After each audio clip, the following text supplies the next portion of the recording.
নমস্কার বন্ধুরা, আবারও নতুন একটি এপিসোডে তোমাদের সবাইকে স্বাগত। আজ আমি তোমাদের সঙ্গে শেয়ার করছি শীতকালের স্পেশাল মাছ চাপিলা মাছের চচ্চড়ি রেসিপি। গরম গরম ডাল ভাতের সঙ্গে যার স্বাদ অসাধারণ। সবাই যে যার পছন্দ অনুযায়ী রেসিপিটি বানিয়ে নেয়। পেঁয়াজ কলি আরও কিছু সবজি সহযোগে এই রেসিপিটি খুব সহজে আমি কিভাবে বানালাম সেটাই তোমাদের সঙ্গে শেয়ার করছি। রেসিপিটি ভালো লাগলে ভিডিওটাকে একটা লাইক দিয়ে আর এরকম নিত্য নতুন রেসিপি পাওয়ার জন্য চ্যানেলটাকে সাবস্ক্রাইব করে নেবার অনুরোধ রইল। সবার প্রথমে এখানে আমি 300 গ্রাম চাপিলা মাছ পরিষ্কার করে বেছে কেটে ধুয়ে রেখেছি। ছোট মাছের মধ্যে চাপিলা মাছের টেস্ট কিন্তু অসাধারণ। আর এরই সঙ্গে কিছু সবজি আমি এরকমভাবে কেটে নিয়েছি। সবজি হিসাবে আমি এখানে নিয়েছি 100 গ্রাম পেঁয়াজ কলি, 4টে ছোট আলু, একটা পাকা লাল টমেটো, কিছু ধনেপাতা কুচি, 5-6টা চেরা কাঁচা লঙ্কা, একটা মূলো, 2-3টে সরু বেগুন আর 7-8টা শিম। মাছের সঙ্গে মানানসই করে এখানে আমি শিমগুলো গোটাই রেখে দিয়েছি। চচ্চড়ির সবজি একটু ছোট ছোট করে কেটে নিলেই ভালো লাগে খেতে। পেঁয়াজ কলি দেওয়ার ফলে এই রেসিপিটা কিন্তু অসাধারণ হবে খেতে। সবার প্রথমে ধুয়ে নেওয়া মাছের সঙ্গে 1 টিস্পুন নুন আর 1/2 টিস্পুন হলুদ গুঁড়ো মিশিয়ে খুব ভালোভাবে মেখে নিচ্ছি।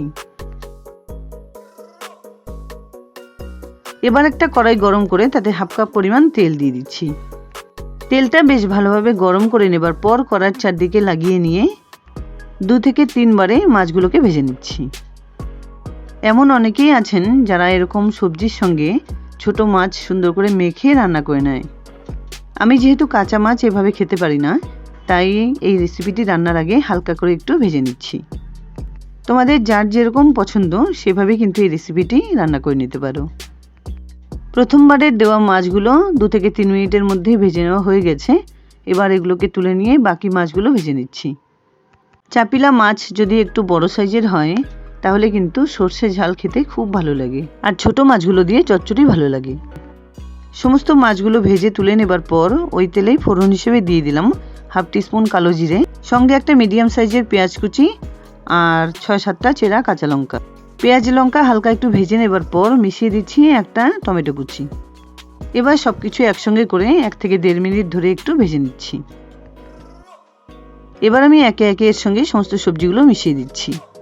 এখানে আমি আলু, বেগুন, মূলো, পেঁয়াজ কলির সঙ্গে শিমগুলোকে গোটাই রেখেছি। তার কারণ শিম কেটে নেবার পর শিমের সমস্ত বীজগুলো চচ্চড়িতে যদি ছড়িয়ে যায় তাহলে খুব একটা দেখতে ভালো লাগে না। তোমাদের যদি মনে হয় শিম কিন্তু ছোট করে কেটেও নিতে পারো।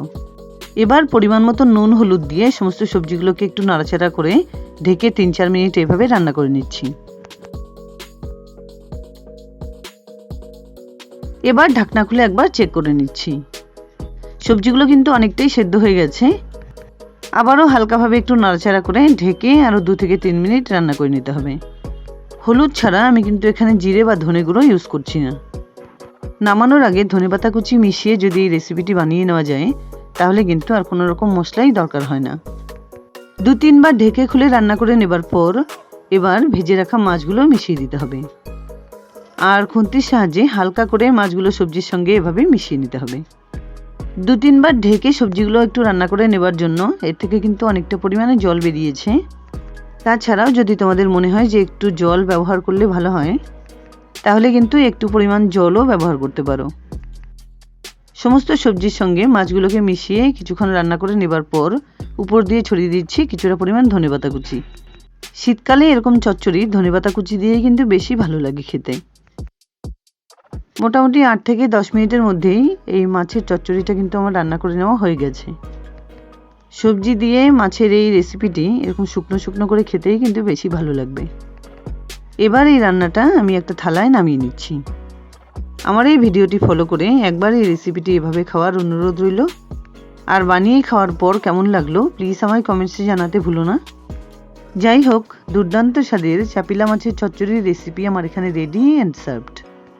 আশা করছি বন্ধুরা আমার এই রেসিপিটি তোমাদের খুব পছন্দ হয়েছে।